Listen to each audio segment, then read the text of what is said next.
Hello बच्चे। तो इस प्रॉब्लम में अपन को एफ एक्स और जी एक्स दो फंक्शन दे रखे हैं और उसके सम को हमें डिसकंटिन्यूअस बनाना है एग्जैक्टली वन पॉइंट पर। एफ एक्स जो फंक्शन है वो डिसकंटिन्यूअस होगा या नहीं होगा वो ए पे डिपेंड करेगा, लेकिन जो भी point of discontinuity of F x के पास आएगी वो केवल एट एक्स बराबर वन पे आएगी ओनली। आपकी इच्छा है तो आप वन पे उसको कंटिन्यूअस बना भी सकते हो, नहीं भी। gx की जो पॉइंट ऑफ डिसकंटिन्यूटी आएगी वो आपकी सिंपली इज अ x बराबर 2 पे आएगी। सिग्नम ऑफ x जरूर है लेकिन वो x ग्रेटर देन 2 के लिए इनफैक्ट जीरो ही है, इसलिए हमें इससे को अगेन पीसवाइज फंक्शन बनाने की जरूरत नहीं है क्योंकि इसका domain x greater than 2 positive है।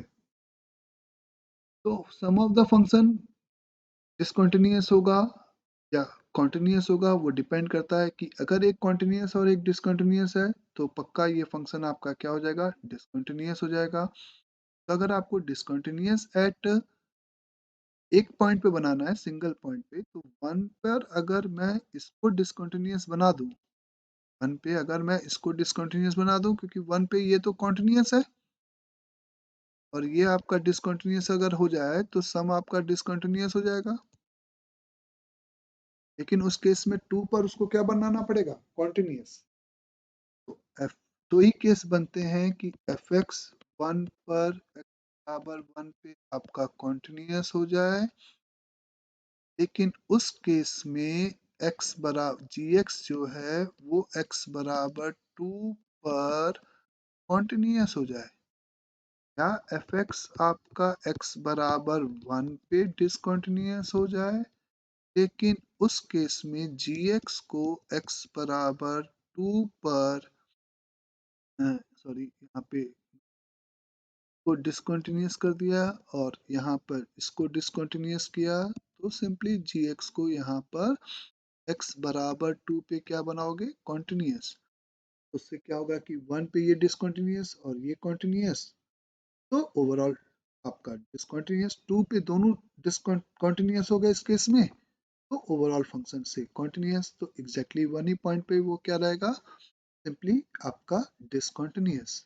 नाउ पहले केस सिंपली वन पे कॉन्टिन्यूअस बनाना है, वन पे ऊपर से left hand limit value one छापा, आ गया इस इक्वल टू वन छापा तो वन प्लस ए आ गया, तो ए की वैल्यू यहाँ से आ गई -3। इसमें अपन को x बराबर 2 पे क्या बनाना है, डिसकंटिन्यूअस। dx की वैल्यू 2 पे कितनी आई, ऊपर से लेफ्ट हैंड लिमिट 0, नीचे से कितनी आई -b, तो ये आपस में बराबर नहीं होने चाहिए, अभी तो डिसकंटिन्यूअस होगा, तो ये तो 0 ही चुका है। Simply b is not equal to 0 and a is equal to -3, एक ही केस हो गया। जब आपने x बराबर 1 पे डिसकंटिन्यूअस बनाया तो उस केस में आप कहोगे कि a is not equal to -3 and जब 2 पे उसको कंटिन्यूअस बनाना है तो b शुड हो जाएगा 0। ये आपका सेकंड केस हो गया बच्चे। तो पॉसिबल वैल्यूज रखा, b 0 रखा, a को -3 रखेगा और b को 0 रखेगा तो दोनों कंटिन्यूअस हो जाएंगे, तो ओवरऑल फंक्शन आपका हो जाएगा, हो जाएगा। इसमें b नॉट इक्वल टू 0 और a को अपन को -3 रखना था तो ये भी खत्म हो गया। क्लियर बच्चे, यहाँ तक क्लियर है, क्लियर है। थर्ड ऑप्शन में अपन को क्या कहा गया है, a की वैल्यू 2 हो जाए और b की वैल्यू 0, बात को सेटिस्फाइड कर रहा है, a नॉट इक्वल टू -0, तो आपका करेक्ट हो गया यहाँ पे। Clear, clear. फोर्थ ऑप्शन में आपको a की वैल्यू -3 और b नॉट इक्वल टू 0, तो ये ऑप्शन भी आपका करेक्ट हो गया। तो इस तरीके से ये दो ऑप्शन चूज हो गए।